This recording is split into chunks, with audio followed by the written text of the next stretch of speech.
کیونکہ اب آئیے ذرا وہ روایت پیش کرتا ہوں ان کے حق کے اندر جو ائمہ اہل بیت علیہم السلام نے کہی ہیں۔ عزیزان گرامی، امام حسین علیہ السلام اپنے آخری خطبے کے اندر جملے کہہ رہے ہیں، کہتے ہیں کہ تم لوگ یہ میرے امامے کو دیکھ لو، یہ امامہ میرا نہیں ہے، میرے جد رسول خدا کا ہے۔ یہ ابا میری نہیں ہے، میرے جد رسول خدا کی ہے۔ پھر اپنی قبا کی طرف سے کہتے ہیں یہ میری نہیں ہے، میرے جد رسول خدا کی ہے۔ پھر ایک اونٹنی پہ سوار ہوتے کہتے ہیں یہ اونٹنی میری نہیں، میرے جد رسول خدا کی ہے۔ پھر تلوار دکھاتے ہیں، کہا سب کچھ، تو سب رونے لگے، کہا رسول خدا کے سارے تبرکات ان کے پاس ہیں۔ مولانا نے کہا پھر بھی تم میرا قتل کر دو گے، سب کچھ دکھا دیا تمہیں تبرکات، رو بھی رہے ہو کہ رسول خدا کے تبرکات اس کے پاس ہیں، کیونکہ میں نواسا ہوں، میرے پاس تبرکات ہیں۔ پھر اس کے بعد ایک مرتبہ ہاتھوں کو بلند کرتے ہیں اور دعا کرتے ہیں، کہتے ہیں پروردگارا، آج یہ سارے میرے دشمن اور میرے خون کے پیاسے ہیں، مجھے قتل کرنا چاہتے ہیں، اور میرا ایک ہی جرم بتاتے ہیں کہ میں نے یزید کی بیعت نہیں کی ہے۔ ان کے نزدیک جرم کیا تھا سید الشہداء کا؟ کہ انہوں نے یزید کی بیعت نہیں کی۔ تو مولا پھر ہاتھوں کو بلند کہتے ہیں کہ پروردگارا، پھر بنی ثقیف سے اس جوان کو ان پہ مسلط کر دے جو میرے ہر قتل کا بدلہ ان سے لے۔ جملوں کو ضائع نہ کیجیے گا۔ عزیزان گرامی، جناب سید الشہداء کی یہ دعا بتا رہی ہے کہ بنی ثقیف سے صرف ایک ہی تاریخ میں آدمی مسلط ہوا ہے حکومت کے اندر، جس نے 17.5 مہینے یعنی 1.5 سال کے قریب حکومت کی، اور 1.5 سال میں ہر سید الشہداء سے ہر قتل کرنے والا، ہر جرم کرنے والا، ہر خون کے قطرے کا بدلہ لینے والا ایک ہی آدمی ہے، مختار ابن ابی عبید ثقفی۔ تو سید الشہداء کی یہ دعا کا جملہ جس کو سید الخوئی نے اور بڑے بڑے مراجعوں نے، علماء نے اپنی کتابوں میں نقل کیا کہ مرحوم اللہ کس نے لکھا اپنی کتاب بحار الانوار کی جلد نمبر 54 کے اندر علامہ محمد باقر مجلسی نے لکھا کہ سید الشہداء نے ہاتھوں کو بلند کر کے دعا کی کہ پروردگارا، میرے یہ سامنے ایک ایک قتل جو میرے خاندان سے ہوا ہے، ایک ایک آدمی شہید کا بدلہ لینے کے لیے، اور ایک ایک قطرہ جو خون کا بہا گیا قتلاً،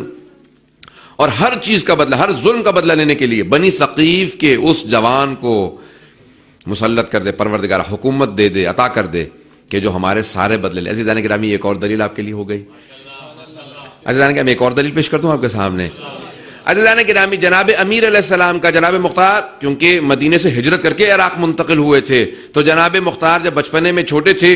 اور خود اب ایک پوری بحث ہے کہ اہل سنت کے مورخین نے لکھا کہ جب ان کی شہادت ہوئی ہے تو 63 برس کے تھے، بعض نے لکھا 63 تھے، اور بعض نے لکھا ہے 67 تھے۔ اب زیادہ علماء نے بحث کی کہ ظاہراً 67 تھے، پہلی ہجری میں ان کی ولادت ہوئی، اور 67 ہجری میں 67 ہجری میں ان کی شہادت ہوئی ہے۔ تو کچھ نے لکھا کہ نہیں، یہ والی روایت زیادہ صحیح، ہمارے علماء نے بحث کی ہے کہ یہ 67 سال کے تھے۔ عزیزان گرامی، جب یہ چھوٹے تھے، مدینے میں تھے، بنی ثقیف سے تھے، اور ثقیف بہرحال، اور وہ اپنے مسعود بھی ثقفی تھے، بہت سے ثقیف قبیلے کے بڑے بڑے صحابی گزرے ہیں۔ تو جب چھوٹے سے تھے تو امیر المومنین نے ان کے سر پہ ہاتھ رکھا، کہا کہ ھذا کیس ایھا الکیس، اے سمجھدار، اے بصیرت رکھنے والے، اے سوجھ بوجھ رکھنے، حکمت رکھنے والے، اے بصیرت، اے فراست رکھنے والے۔ امیر المؤمنین کا یہ کہنا کہ سمجھدار انسان، تو عزیزان گرامی بچپنے میں ان کے سر پہ ہاتھ رکھنا۔ اور جب کسی نے سوال کیا تو آپ نے فرمایا، کہا کہ یہ وہی ہے کہ جو میرے بیٹے حسین کے خون کا بدلہ لے گا۔ تو عزیزان گرامی، یہ ایک اور دلیل میں نے آپ کے سامنے، آپ 2 دلیل ہو گئی، ایک اور دلیل پیش کرنا چاہتا ہوں، سننا پسند فرمائیں گے؟ عزیزان گرامی، خود ختمی مرتبہ سے سوال کیا گیا، تو آپ نے اپنے زمانے میں، کیونکہ جناب مختار اس وقت بچپنے میں تھے، تو آپ نے فرمایا، کہا کہ ایک عنقریب وقت آئے گا کہ جہاں میرے نواسے حسین کو شہید کر دیا جائے گا، اور بنی ثقیف کا ایک جوان حکومت میں آئے گا جو میرے نواسے کے سارے ظلموں کا بدلہ لے گا۔ کہا کہ میں روز قیامت کو شفاعت کروں گا۔ عزیزان گرامی، ختمی مرتبت کے یہ جملے جناب مختار کی تائید میں ہیں، مذمت میں نہیں ہیں۔ اب میں 3 دلیل پیش کر چکا ہوں۔ عزیزان گرامی، جب جناب مختار امام حسن مجتبی نے کہا نا کہ مجھے، ان کو جب تیر لگا اور ان کو زخمی کر دیا گیا، اور ان کے جو دشمن تھے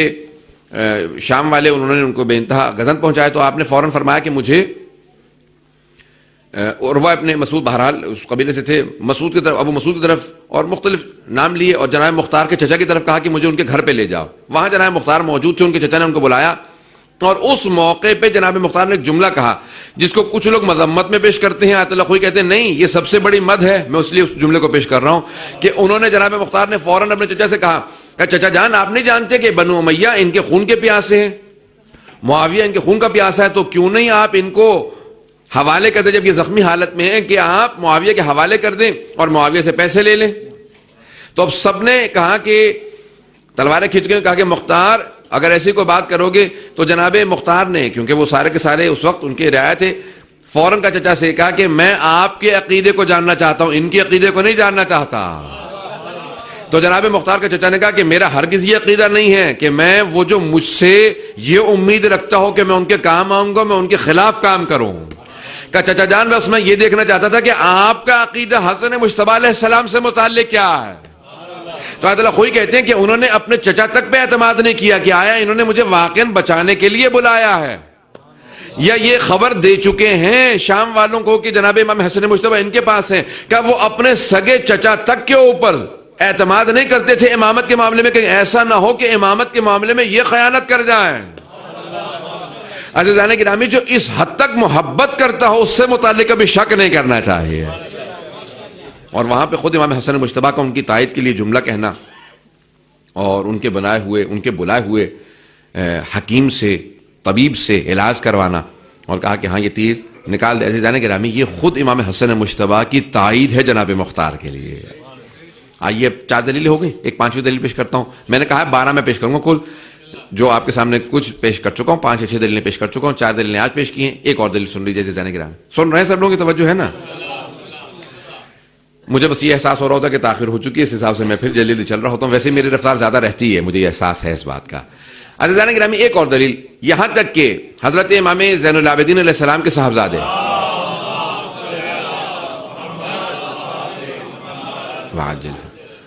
ان کے صاحبزادے فرماتے ہیں، کہتے ہیں کہ جناب مختار نے 20,000 دینار میرے بابا کو ہدیے کے طور پہ بھیجے۔ کہ میرے بابا نے ان پیسوں سے وہ جو بنی ہاشم کے مکان گر چکے تھے ان سارے مکانوں کی تعمیرات کروائی ہیں، اور پھر بنی ہاشم کو وہ مکان ان کے واپس لوٹا دیے۔ کہ وہ جو سادات اور جو بنی ہاشم کے دوسرے مؤمنین تھے ان سب کے مکانوں کی تعمیر کروائی۔ عزیزان گرامی، امام معصوم کبھی بھی غصبی اور ناجائز پیسے سے کسی کی مدد نہیں کرتے۔ تو عزیزان گرامی، امام سجاد علیہ السلام کا اس ہدیے کا قبول کرنا اور پھر ان سے سادات کے مکانوں کی تعمیر کروانا، یہ جناب مختار کی مدح میں آتا ہے، ان کی مذمت میں نہیں آتا۔ ہم ان ائمہ اہل بیت علیہ السلام کے ماننے والے ہیں کہ جن کے پاس اگر کسی نے خمس کے پیسے بھی غصبی پیسوں سے بھیجے تو امام نے کہا یہ واپس کر دینا، قبول نہیں ہے۔ تاکہ لیکن مولا نے خمس نکال دیا، امام نے کہا اگر کوئی کسی ہمارے شیعہ کا مال غصب کرنے کے بعد پیسے نکال کے بھیج دے ہمیں قبول نہیں، اسے واپس کر دینا۔ عزیزان گرامی، حضرت امام زین العابدین علیہ السلام کا ان پیسوں کا قبول کرنا اس بات کی علامت ہے کہ وہ انہیں غصبی نہیں مانتے تھے۔ بات واضح ہو رہی ہے عزیزان گرامی؟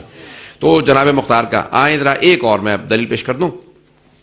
آج کی 5 دلیلیں مکمل ہو چکی ہیں، ایک دلیل پیش کر دوں گا تاکہ پھر انشاءاللہ بات اپنی تکمیل تک پہنچ جائے۔ امام محمد باقر علیہ السلام کے دعا کے جملے،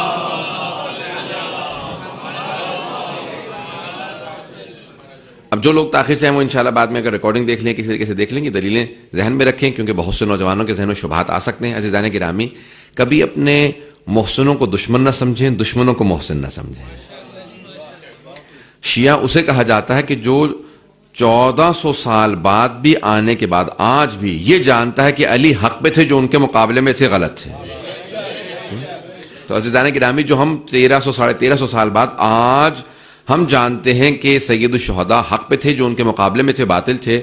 تو اسے شیعہ کہا جاتا ہے۔ عزیزان گرامی، تو اس لیے کبھی بھی وہ افراد جو اہل بیت علیہ السلام کے عاشق و چاہنے والے ہوں، جو ہمارے محسن رہے ہوں، کبھی انہیں دشمن نہ سمجھیں، اور جو دشمن ہوں کبھی بھی ان سے دھوکہ نہ کھائیں۔ کبھی کوئی دشمن ہو اور دھوکہ دے کے آ رہا ہو، بار بار اپنے آپ کو اس طرح کا اظہار کرتا ہو کہ نہیں میں چاہنے والا ہوں، تو شیعہ اسے کہا جاتا ہے کہ جو ایسے لوگوں سے کبھی دھوکہ نہ کھائے۔ میں پہنچا پایا ہوں یا نہیں پہنچا پایا؟ ایسے لوگ ہر دور میں رہے ہیں، ہر دور میں ہیں، آج بھی مل جائیں گے، پہلے بھی ہیں۔ عزیزان گرامی، یہ بات یاد رکھیں، کوئی بھی آدمی آپ کو کبھی اہل بیت کا نام لے کے دھوکہ نہ دے۔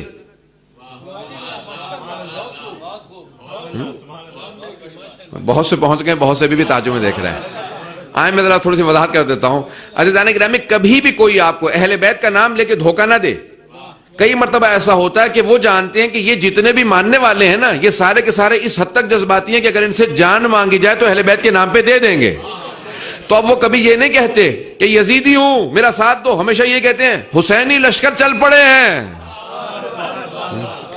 کبھی یزیدی یہ نہیں کہتا کہ میں یزیدی ہوں، ہمیشہ یزیدی بھی جانتا ہے کہ یزید کے نام پہ کوئی ساتھ نہیں دے گا، حسینی کہوں گا اپنے آپ کو تو لوگ ساتھ دیں گے۔ تو عزیزان گرامی ہمیشہ یاد رکھیے گا ہم اہل بیت علیہ السلام کے ماننے والے ہیں، ان کے عاشق ہیں، لیکن کبھی ان کے دشمنوں سے دھوکہ نہیں کھائیں گے، اور کبھی بھی ان کے جو چاہنے والے ہیں ان کو ان کے مذمت نہیں کریں۔ آئیں ذرا 5ویں امام کے دعا کا جملہ ہے۔ مولا فرماتے ہیں کہ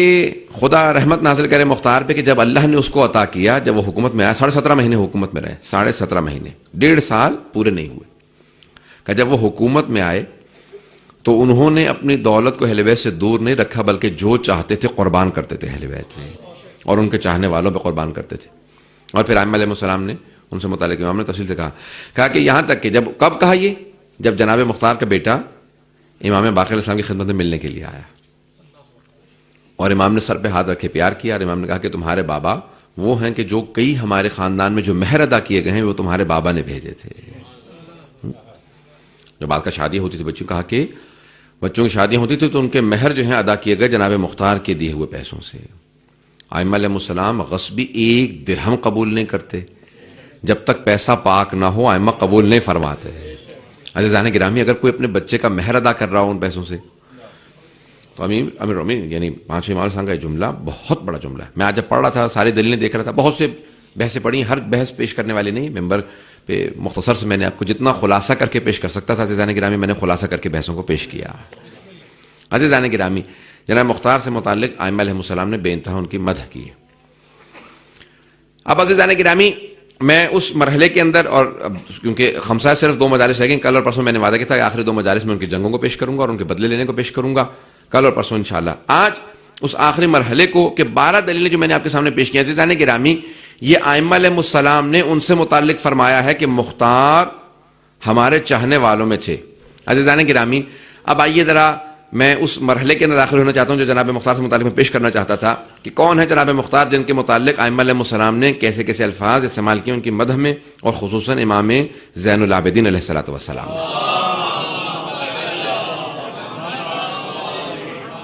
واجل فرج۔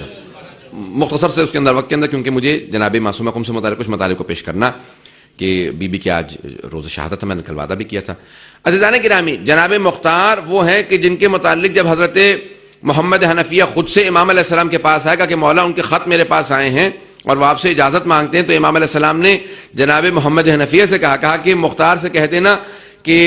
ہمارے اجداد نے جو ان کی تائید کی تھی اور جو ائمہ علیہ السلام کے اصحاب نے انہیں بتا دیا ہے، اور خود اسبغ ابن لباتہ جو امیر المؤمنین کے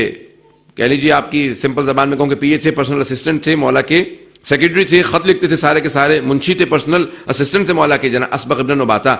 انہوں نے خود سے جناب مختار کو کہا تھا ان کی جوانی میں کوفے کے اندر کہ اے مختار یاد رکھنا میں نے خود امیر المؤمنین سے سنا ہے کہ یاد رکھنا اس جوان کا جب یہ قیام کرے گا تو اس کا ساتھ ضرور دینا۔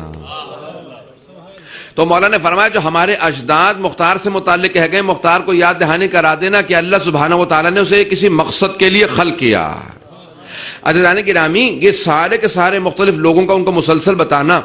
اور دوما جو ان کی والدہ تھیں کہتی تھی کہ مختار جب میں تجھ سے حاملہ تھی تو مسلسل میں خواب میں یہ دیکھا کرتی تھی کہ میرا بیٹا بدلہ لے گا۔ اے میرے لخت جگر میں نے اپنے مسلسل خوابوں میں بھی جب میں حاملہ تھی تو یہی دیکھا کہ تو مجھے عطا کیا جا رہا ہے،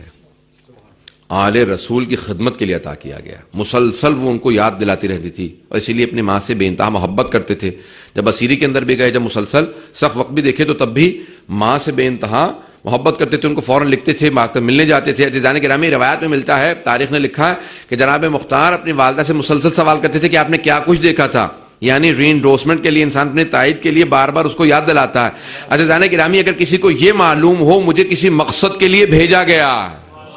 اور اس کو وہ مقصد یاد ہو، لیکن جو اس سے منسوب ہو اس سے بار بار پوچھنا اس مقصد کے اندر پائیداری حاصل کرنے کا مقصد ہے۔ بار بار اپنی والدہ سے کہتے تھے مجھے یاد دلائیے کہ آپ نے کیا دیکھا تھا، کہا کہ مجھے خود رسول خدا کو خواب میں دیکھنا یاد ہے، اور بی بی کو مسلسل کہا کہ میں تمہیں بتاتی ہوں کہ مجھے بار بار یہ بشارت ہوتی رہی کہ تمہارے آغوش میں جو بچہ ہے، میں مجھے مسلسل خواب میں دیکھا کرتی تھی کہ تجھے پال رہی ہوں کہ تو خون حسین کا بدلہ لے گا، تو جناب سیدہ کی ذریت کا بدلہ لے گا۔ عزیزان گرامی جناب مختار کو ہمیشہ سے بتایا جا رہا تھا اور وہ جانتے تھے، حتیٰ جب زندان میں تھے جناب، اور زندان میں کیوں گئے تھے؟ جناب مسلم ابن عقیل کا ساتھ دینے کے جرم میں، جسے اس جرم میں گرفتار کیا ہوگا تم نے مسلم ابن عقیل کا ساتھ کیوں دیا، یہ تو حسین ابن علی کے ساتھی ہیں، یہ تو باغی ہیں، حکومت کے مخالف ہیں، یہ عبید اللہ ابن زیاد کے دشمن ہیں، اس کو سلام نہیں کرتے یہ. تو جناب مختار نے کہا کہ جس کو یہ سلام نہیں کرتے اسے میں بھی سلام نہیں کرتا. اور اسی جرم کے اندر جناب عبید اللہ جناب مختار کو عبید اللہ ابن زیاد ملعون نے گرفتار کیا، ملعون نے، اور جب ان کو گرفتار کیا تو ان کو زندان کر دیا، اور پھر یہ مسلسل 3-4 برس زندان میں رہے. اور وہ 6000 افراد جو زندان میں تھے ان میں سے تقریباً سب کے سب قریبی شیعہ اور ماننے والے تھے امیر المؤمنین کے. عزیزان گرامی، اس بات کو یہیں پہ روک کے میں انشاءاللہ جاری رکھوں کل کو. برحمتک یا ارحم الراحمین وصلی اللہ علی محمد و